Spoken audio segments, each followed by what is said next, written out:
About yesterday. Ayan, kahapon nga to. Siyempre, ang lagi kong ginagawa ay nagcha-charge muna bago ako makipag-meet up. At eto nga, tapos na yung unang pagsamba namin ngayong linggo.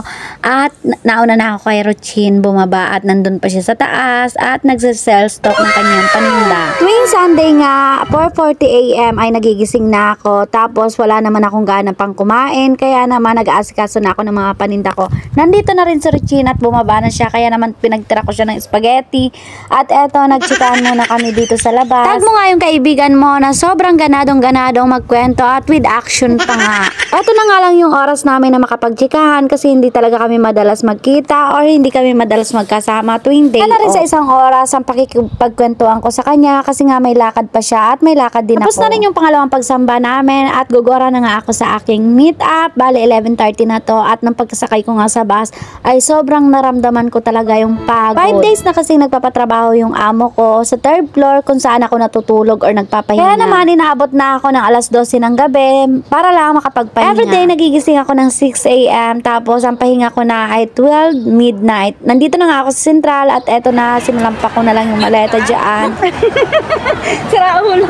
At dahil nagpatinda din si Weng or kaibigan ni Design ng mga paninda niyang damit, ay ako na nga ang nagbebenta ng mga damit nila. At bitbit ko rin dito yung maleta na binigay sa akin ng amo ko at binenta ko na nga lang kasi hindi ko siya nagustuhan. Hindi ko nagustuhan yung kulay. Kaya naman, imbis na itapon ko ay binenta ko na lang. At dito ko nga tatagpuin yung nakabili nito. Kung tutusin, maganda ang quality na tong maleta na to. Kaya lang, hindi ko nga nagustuhan. Kaya imbis na itapon ko na lang ay binenta ko na lang ng mura. Pagkatapos ko mag-sell stock sa customer ay babalik na nga kami ng Yunlong ni Weng at pupuntahan namin sila Disay sa Pagoda Park. Tapos ako pagod na. Charis.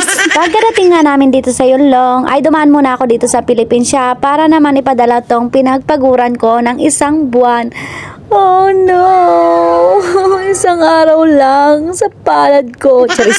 At dahil mga anak ko naman ang makikinabang niyan, kaya naman for the laban pa rin ang person. Charis. Sumakay nga ulit kami ng light rail at bababaan namin tong Shoy Penway. Nakalimutan ko na nga kung anong yung pangalan ng station ang bababaan namin, kaya naman nagtanong-tanong kami pero naligaw pa rin kami. At nandito na nga kami sa Pagoda Park. Kahalong gutom at pagod na nga ang nararamdaman ko dito kasi 4 PM na to. Tapos yung last na kain ko pa kanina ay 8 AM. Kaya naman, eto, nakakaramdam na talaga ako ng nginig sa katawan. Kanina pa nga nandito si Desai at saka si Sis IG na naghihintay sa amin at hindi na nga rin sila nakaisip na gumala-gala. Natuman rin ka nga talagang gumala pag hindi kayo kompletong mga Dora. Charis. Sabi ko kasi, hindi na ako sasama sa gala nila kasi gusto ko magpahinga at sobrang pagod nga ang katawan ko. Pero alam mo naman tong mga to, madiskarte at maalam sa buhay. Kaya naman nagdala sila ng sapin para dito na nga daw ako magpahinga. O diba, natuwa ang mga Dora.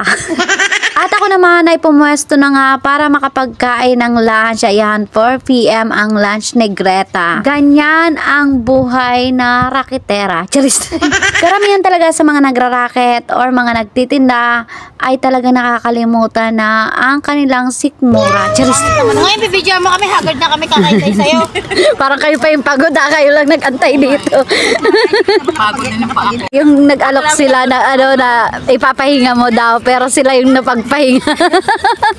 Sabi ko nga kay IG, nauna tayo dito kasi nakapagpahinga tayo.